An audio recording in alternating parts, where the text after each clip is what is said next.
Hello everyone, आपका स्वागत है ओनली स्टडी पर। आज हम क्या पढ़ने वाले हैं? पैरामेडिकल का 2014 का प्रीवियस ईयर का क्वेश्चन। आपको पता ही होगा 2016 और 2015 का मैं ख़त्म कर दिया हूँ प्रीवियस ईयर। नहीं देखे हैं तो उसका लिंक डिस्क्रिप्शन में मिल जाएगा। और जो लेटेस्ट होगा, ये लेटेस्ट है आपका, तो ये आपको आई बटन में मिलेगा 2016 वाला। ठीक है, और 15 वाला आपको लिंक डिस्क्रिप्शन में है। तो नहीं देखे हैं तो देख लीजिए, और नए हैं तो चैनल से जुड़ जाइए जल्दी से जल्दी।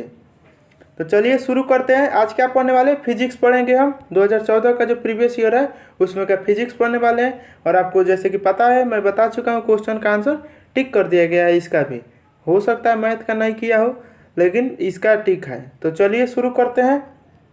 अच्छा लगे तो लाइक ज़रूर कर दीजिएगा। चलिए बनाइए आप लोग। क्या है? एक ही धातु के दो तारों की लंबाई एवं अनुप्रस्थ काट का क्षेत्रफल काट का अनुपात 1:2 है। यदि प्रथम तार का प्रतिरोध 10 ओम हो तो द्वितीय तार का प्रतिरोध क्या होगा, ये आपको बताना है। तो यह क्वेश्चन थोड़ा कैलकुलेटिव है, हल भी करने होंगे आपको।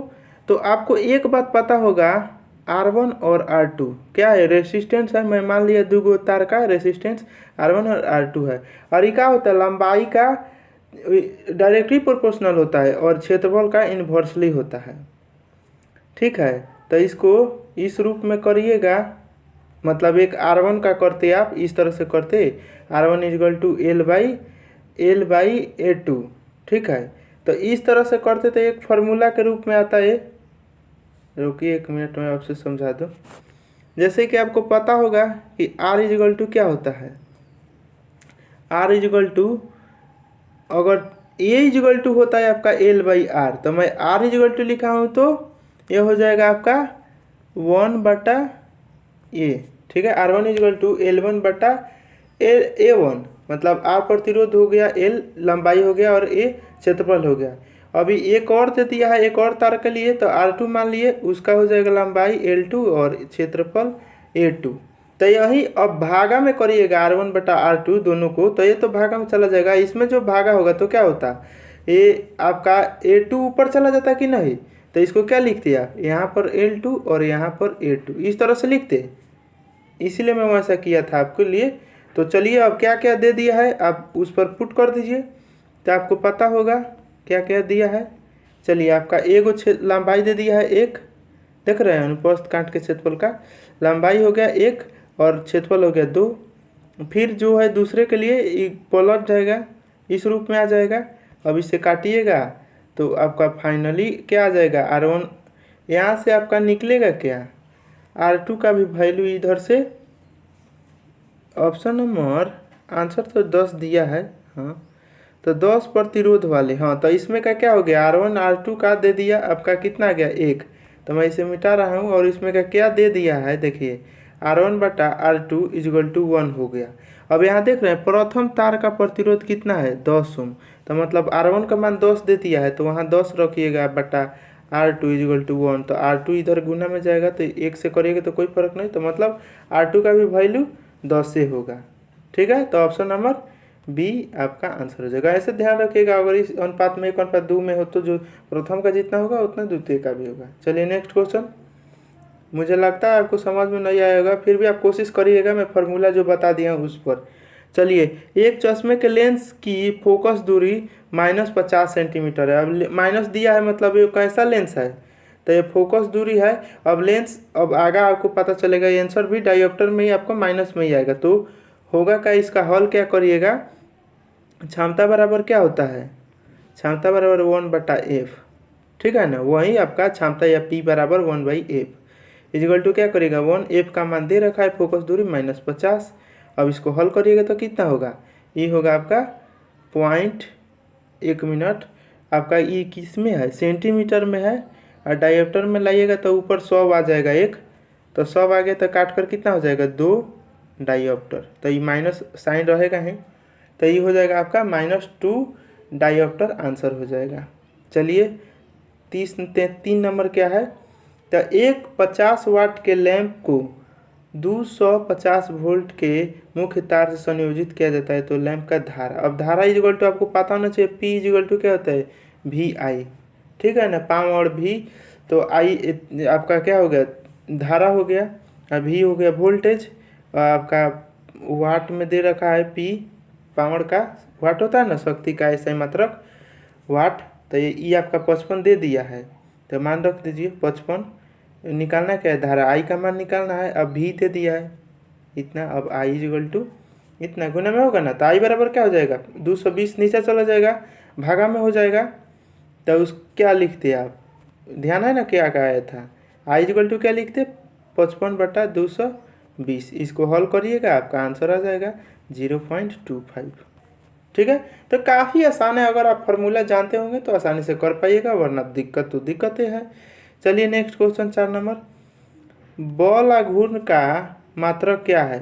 तो बल आघूर्ण का मात्रक आपको ये ज्ञात होना चाहिए, वो होता है आपका ग्राम सेंटीमीटर स्क्वायर पर सेकेंड स्क्वायर। किधर है ये, तो ऑप्शन ठीक है किया है, तो क्या करना है, याद कर जाइएगा आप इसे। ऐसा मात्रक पूछता ही पूछता है, जितना भी ऐसा मात्रक याद कर सकते हैं कर लीजिएगा। चलिए नेक्स्ट क्वेश्चन 5 नंबर, निम्नलिखित में से कौन सा अनुचुंबकीय पदार्थ है। तो वो है पीतल। क्या है, पीतल। अनुचुंबकीय क्या है, तो पीतल। चलिए नेक्स्ट क्वेश्चन, चलिए 5 हो गया। तो मैं आपसे बताना चाहूँ कि लेट से वीडियो डाल रहा हूँ, क्योंकि मैं एक एक्सपेरिमेंट कर रहा हूँ। एक्सपेरिमेंट नहीं, मतलब पढ़ाने का एक तरीका ढूंढा हूँ, और मैं आप लोगों को भी दिखाना चाहूँगा। चलिए 1 मिनट दिखाता हूँ। चलिए, मैं जैसे कि आप देख सकते हैं, मैं इंटर का क्या कर रहा हूँ, देखिए इंटर के लिए इस तरह से बना रहा हूँ। ये क्वेश्चन है इंग्लिश का, एक बुक को स्टडी किया है मैंने। तो इस तरह से देखिए, टाइपिंग वाइपिंग इसको किया मैंने, हाईलाइट इस तरह से। अभी इसका ऐसे नहीं तैयार किया हूँ, सिर्फ क्वेश्चन है। ये तीसरा चैप्टर है, ये आपका मिलेगा। पहला चैप्टर आपको पता होगा, इंडियन सिविलाइजेशन एंड कल्चर, देख सकते हैं आप। 1 मिनट में इसे ऐसे कर दूँ। हाँ, तो देखिए आप लोग, मैं यही कर रहा था। जैसे इंडियन सिविलाइजेशन एंड कल्चर है, तो इसके बारे में पूरा डिटेल आपको पता होगा कि इसके लेखक महात्मा गांधी, अपना चैनल का नाम है, मेरा नाम है, ये आपका बिहार बोर्ड के लिए है। ये प्रोज सेक्शन का है। इसमें क्या देखिए, इस ऐसे को 4 भाग में मैंने बांट दिया है। एक भाग में आपको थोड़ा उसके बारे में बताया गांधी जी के, उसके बारे में उसका हिंदी दे दिया है मैंने। फिर दूसरे का इंग्लिश में लिखा और उसका हिंदी दे दिया है, फिर इंग्लिश में उसका लिखा, फिर हिंदी। इस तरह का 4 भाग में इसको मैंने बांट दिया है, और ऐसे को तैयार कर दिया। इसके बाद ऑब्जेक्टिव सब्जेक्टिव क्वेश्चन है, इसके बाद ऑब्जेक्टिव क्वेश्चन। ठीक है, तो ये मेरा कैसा लगा, आप लोग अपना थोड़ा व्यू बताइएगा मुझे। और इसके बाद अपने जो भी आपके भाई होंगे जो इंटर में पढ़ने वाले होंगे, उन्हें भी इस चैनल के बारे में बता दीजिएगा। और यह बुक के लिए भी मैं इसका छपवा दूंगा, मार्केट में भी उपलब्ध हो जाएगा इसके अभी, लेकिन टाइम लगेगा, क्योंकि सारे अभी बुक का बाकी है। ये 3 ही चैप्टर के कर पाया हूँ अभी तक।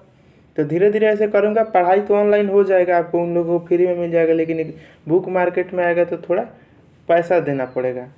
तो आप लोग अपने भाई को या जितने भी रिलेटिव होंगे उनको बताइएगा। इसके साथ साथ ये सिर्फ आपका इंग्लिश का होगा और हिंदी का, उसके अलावा भी मैं केमिस्ट्री ही स्पेशल मैं केमिस्ट्री पढ़ाता हूँ, तो उसके लिए भी इस पर पढ़ाई करा दिया जाएगा। और प्रीवियस ईयर का जितना भी क्वेश्चन है इंटर का, वो सभी कराया जाएगा। इंटर का और 10th जितने भी प्रीवियस ईयर क्वेश्चन है, वो 12th और 10th दोनों का मैं करा दूंगा इसी चैनल पर। तो अपने दोस्तों को इसके बारे में ज़रूर बताइएगा, इस चैनल के बारे में और अपने भाइयों के बारे में। तो चलिए हम अपने टॉपिक पर आते हैं। चलिए, तो थोड़ा अपना व्यू बताइएगा मुझे कमेंट में कैसा लगा, और जो कहा वो ज़रूर करिएगा। चलिए हम शुरू करते हैं अपने काम पे। 5 गो हो गया था ना। हाँ, तो पीतल अनुचुंबकीय, इसमें क्या कौन सा है, पीतल।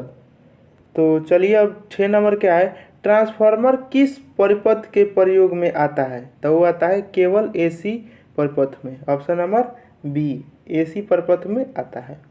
चलिए 7 नंबर, एक पत्थर 80 मीटर गहरे कुएं में गिराया जाता है, तो पानी से टकराते समय उत्पन्न ध्वनि कुछ इतना सेकंड बाद सुनी गई, तो ध्वनि का वेग क्या है। अब बताइए, इतना कठिन क्वेश्चन पूछता है, तो इसके लिए तो मुझे हल देखिए ध्यान से। एक होता है फार्मूला H = UT + ½ GT²। ठीक है, समय आपको दिख रहा है, और प्रारंभिक वेग क्या होगा, 0। U जो है आपका वेग है, तो यह 0 होगा। और आपको ऊंचाई ही आपका वेग पर निर्भर करेगा। तो ऊंचाई आपका कितना दे दिया है 80, तो एच के मान भी दे दिया है 80, टी का मान आपको मैं बता ही दिया, और उसके बाद टी का मान हो गया। अब आपका जी का मान होता है 9 पॉइंट समथिंग समथिंग, तो उसे हम 10 मान लेते हैं। ठीक है, तो यहाँ से टी स्क्वायर भी निकालना होगा आपको, और टी स्क्वायर निकालिएगा। उसके बाद ध्वनि का वेग इजगल टू क्या हो जाएगा, जो ऊंचाई होगा वही दूरी हो जाएगा। तो एच बराबर टोटल मतलब एच इजगल टू जो समय लगा उसको निकाल दीजिएगा। यहाँ से टी मतलब निकालना है आपको, ये ध्वनि का इतना समय बाद आया है, तो उसको फाइनली हल करिएगा तो आपका आंसर आ जाएगा उतना 3.33। ऑप्शन नंबर डी आंसर आ जाएगा। तो हल करिएगा। चलिए नेक्स्ट क्वेश्चन। आप अगर हल कर लिए होंगे, हल कर लीजिएगा, तो मुझे आप उसका स्क्रीनशॉट मुझे भेजिएगा, मैं तभी मानूंगा। कितने लोग करते हैं देखता हूँ। चलिए 8 नंबर। समान वोल्टेज के लिए दो विद्युत बल्बों की विद्युत शक्ति 200 वाट तथा 200 वाट है। यदि उनके प्रतिरोध R1 R2 है तो क्या होगा, मतलब इनमें क्या संबंध होगा। ऐसा ही दिख रहा है, ऑप्शन नंबर 2 आंसर हो जाएगा। इसमें ज़्यादा सोचना नहीं है, क्योंकि R1 जो आपको दे दिया है 200 और R2 दिया है 100, तो इसमें रिलेशन यही ना बनेगा, ये दुगुना है। R1 जो R2 से दुगुना है, तो R2 बराबर कर दीजिए। तो अपोजिट होता है एक दूसरे से प्रतिरोध, तो उसमें हल करिएगा तो इतना आएगा आपका ऑप्शन नंबर बी आंसर। चलिए 9 नंबर। एक 2 न्यूटन सेकेंड संवेग वाले और 2 किलोग्राम द्रव्यमान वाले पिंड की गतिज ऊर्जा क्या होगी। तो ये ऑप्शन नंबर डी 2/3 जूल होगा। अब ये कैसे होगा आपको पता होगा, एक फार्मूला होता है KI, kinetic energy equal to 1/2 mv²। ठीक है, तो आपको पता है कि जो दो गो भार दिया है, एक एम दे दिया है 3 हो गया 3 kg मास, और एम भी जो वैल्यू है वो आपको दे रखा है 2 न्यूटन पर सेकेंड, 2 न्यूटन पर सेकेंड। अब P इजगल टू आपको पता होगा कि P और V सेम, तो मतलब इसमें हल करिएगा तो P इजगल टू क्या हो जाएगा, P बोलिए या V बोलिए, तो mass into voltage 2/V answer हो जाएगा। और इसके बाद हल करिएगा तो यहाँ से मतलब V का मान निकला इस तरह से, तो उस पर पुट करिएगा, आपका फाइनल आ जाएगा 1/2 m के जगह m के वैल्यू रखिए और V के वैल्यू आपका 2/, मतलब यहाँ V और P दोनों सेम ही है। ठीक है, तो इसका वैल्यू करिएगा तो आपका 2/3 आ जाएगा, और kinetic energy equal to 1/2 m का वैल्यू आपको 3 दे दिया, और V स्क्वायर, तो V के मतलब 2 दूना 4, 3 3 9, हल करिए 3 3 9 और ये काटिएगा तो 2, तो कितना आ गया 2/3 आ गया, K इक्वल टू 2/3 आपका आंसर हो जाएगा ऑप्शन नंबर बी। चलिए नेक्स्ट क्वेश्चन। यदि किसी गोले को लुढ़काया जाए तो उसकी घूर्णन ऊर्जा और उसकी संपूर्ण गतिज ऊर्जा में क्या अनुपात होगा। तो बोलिए क्या अनुपात होगा, तो वो हो जाएगा आपका आंसर। इसमें नहीं टिक किया गया, मैं बता रहा हूँ कैसे होगा, ऑप्शन नंबर डी होगा। अब कैसे होगा ये देखिए, E इजगल टू इंटर में पढ़े होंगे E1, यहाँ पर मान लीजिए ET, ठीक है, sorry ER equal to 1/2 L omega square होता है। L का वैल्यू आपको मतलब हो जाएगा 1/2। अब इसके बाद वैल्यू पुट करिए, L का 2/5 हो जाएगा, और ओमेगा इक्वल टू होता है आपका mv²। थोड़ा लंबा जाएगा, मुझे लगता है कि इसे बोर्ड पर ही पढ़ाना उचित होता। मुझे कमेंट करके बताइएगा, तो मैं फिर से इसी वीडियो को बोर्ड पर अच्छे से समझा करके इसको डालूंगा। चलिए, तो जो क्वेश्चन बचा है वो उसको पढ़ा दे रहा हूँ, जो मतलब नहीं है बोर्ड लाइक। चलिए, सूर्य के प्रकाश के प्रिज्म द्वारा बने वर्णक के रंगों में सर्वाधिक आवृत्ति वाला रंग होता है, तो वो बैंगनी होता है। इसमें तो सोचने वाला बात नहीं है, ऑप्शन नंबर डी। चलिए 12 नंबर।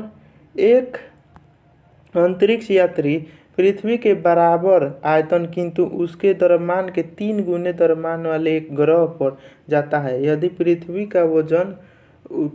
पर उसका वजन 60 kg है, वो तो वहाँ जा रहा है, तो कितना हो जाएगा, तो उस ग्रह पर उसका वजन कितना हो जाएगा, तो हो जाएगा 180, मतलब वहाँ 3 गुना हो जाएगा। अब कैसे हो जाएगा, क्योंकि यहाँ पर पहले ही बता दिया गया है कि जितना आयतन होगा यहाँ का पृथ्वी के बराबर आयतन, किंतु उसके द्रव्यमान की 3 गुना वाले ग्रह पर, मतलब जो भी द्रव्यमान होगा उसका 3 गुना वाले द्रव्यमान वाले ग्रह पर उ जा रहा है, तो इसका भार भी 3 गुना हो जाएगा। तो यहाँ 60 है तो वहाँ जाकर 180 हो जाएगा। सिंपल बात है। और ये मुझे कमेंट करके बताइएगा इसी क्वेश्चन के लिए कि चांद पर जाएगा, अगर चांदा मामा पर जाएगा, पृथ्वी से चांदा मामा पर जाएगा और इसका वजन 60 केजी होगा, तो उस पर कितना इसका वजन होगा इस आदमी का चांदा मामा पर, ये मुझे बताइएगा कमेंट करके। चलिए 13 नंबर क्या है, कांच का अपवर्तनांक 1.5 है, तो निर्वात में प्रकाश का वेग c है, तो कांच में प्रकाश का वेग होगा, क्या होगा वेग, तो इसको भी तो हल करना पड़ेगा। आंसर तो दे दिया है, देख लीजिए। और फिर मुझे पढ़ाने में देखिए, अपवर्तनांक बराबर आपको पता होगा, अपवर्तनांक बराबर क्या होता है, निर्वात में प्रकाश का वेग, क्या निर्वात में प्रकाश का वेग, और माध्यम किस माध्यम में है, तो वही कांच है यहाँ पर, तो कांच में प्रकाश का वेग वैल्यू रखिए, आपका आंसर हो जाएगा।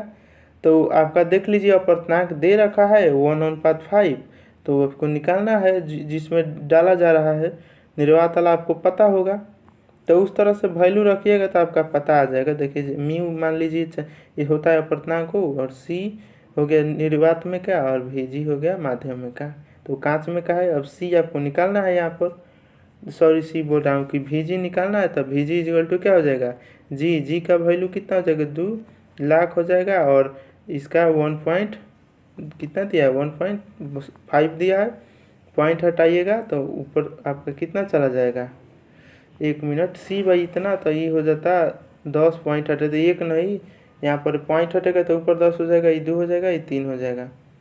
तो यही आपका फाइनली आंसर आया ना, जी इक्वल टू आया ना, तो 2/3c। चलिए तो कमेंट करिएगा, तो मैं इसे बोर्ड पे बता दूंगा, वरना खुद से हल करिए, और मुझे संतुष्टि के लिए मुझे अपना लिखा हुआ जो है उसको सीन फ़ोटो खींचकर मुझे पिठाइए। कहाँ पिठाना है, आप पिठा सकते हैं, मेरे इंस्टाग्राम पर पिठा सकते हैं, और जो पिठाएगा उसका मैं अगले वीडियो में उसका दिखाऊंगा, उसका नाम इंस्टाग्राम सब दिखा दूंगा।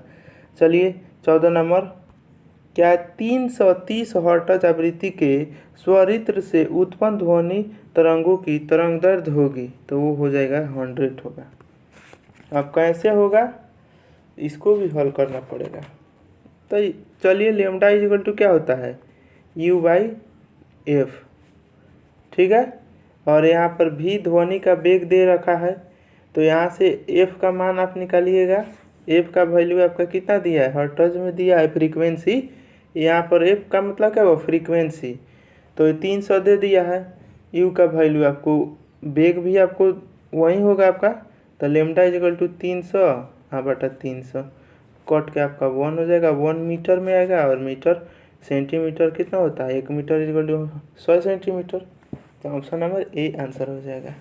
अब यहाँ भी का मान 330 मीटर पर सेकेंड क्यों हुआ, फ्रीक्वेंसी और वेग का मान सेम क्यों हुआ, ये मुझे आप बताइएगा एक्सप्लेन करके।